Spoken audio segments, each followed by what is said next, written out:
Thank you, Kate, and welcome, fellow Republicans. My name is Brent Nelsen, and I'm the one candidate for governor who is not a politician. As Kate has said, I teach up at Furman University. Some have told me, they describe it as 1 square mile surrounded by reality. Well, I'm a bit of reality inside Furman University. I am not one who toes the left-wing establishment line. In fact,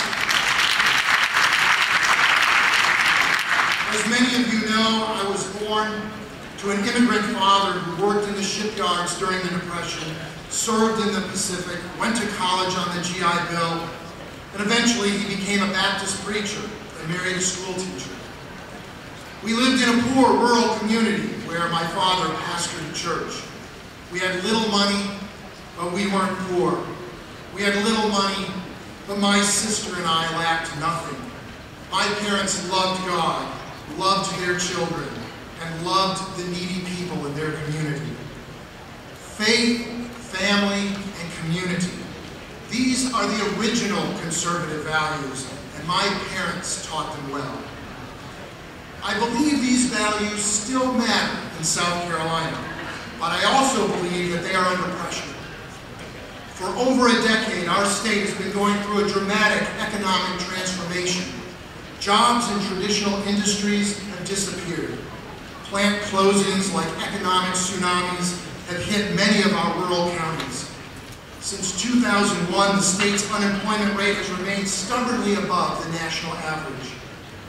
These economic changes have torn the fabric of our families and communities as moms and dads struggle to provide for their children, find time to help with homework, and have enough left over to give to their communities. Families under pressure fall apart. Children do poorly in school, and hope turns to despair. This state is not where it should be, and we must face that fact. I am not, however, a pessimist. I am an optimist, and I believe that this great state can be an economic leader rather than a laggard in the Southeast. But we need a new direction. We need new leadership with a vision for the future and a plan to get there. How do we revive our state? First, we must create jobs. Yes, we must recruit companies to South Carolina by offering competitive incentives backed by energetic political leadership. But more importantly, we must grow our own cutting-edge companies by nurturing creativity, innovation, and entrepreneurship. Above all, we must offer our hard-working citizens the skills and training they need to be productive in a high-speed global 21st century economy.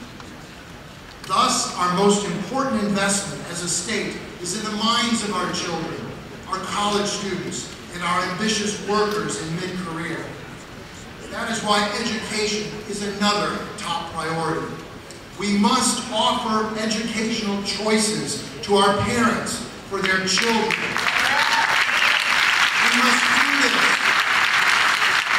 do this by creating innovative public schools and pioneering charter schools, and by opening districts so that parents have a broader range of options. We must free teachers to teach and administrators to govern and hold them accountable through fair testing and evaluation. We must reward good educators with merit pay and ask consistently poor teachers and administrators to find new lines of work. We must rationalize the administration of the state school districts and eliminate the last vestiges of racial segregation. We can improve education in South Carolina, but it will require involvement of churches, civic groups, businesses, and sacrificing individuals.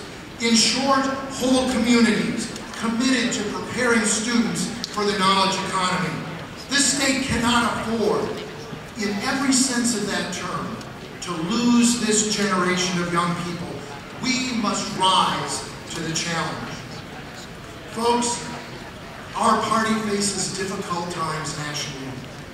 As a minority party, we have the right, in fact the duty, to question every action of the administration. The health of this democracy requires that powerful voices say no to ruinous policies that will only weaken this country. But let us not forget that the American people, and especially the people of South Carolina, want to know what we are for, not just what we are against. I believe we have a positive vision for the future of this country and this state. As Republicans, we say yes to freedom, yes to individual and corporate responsibility, yes to faith, family, and communities. Thank you very much.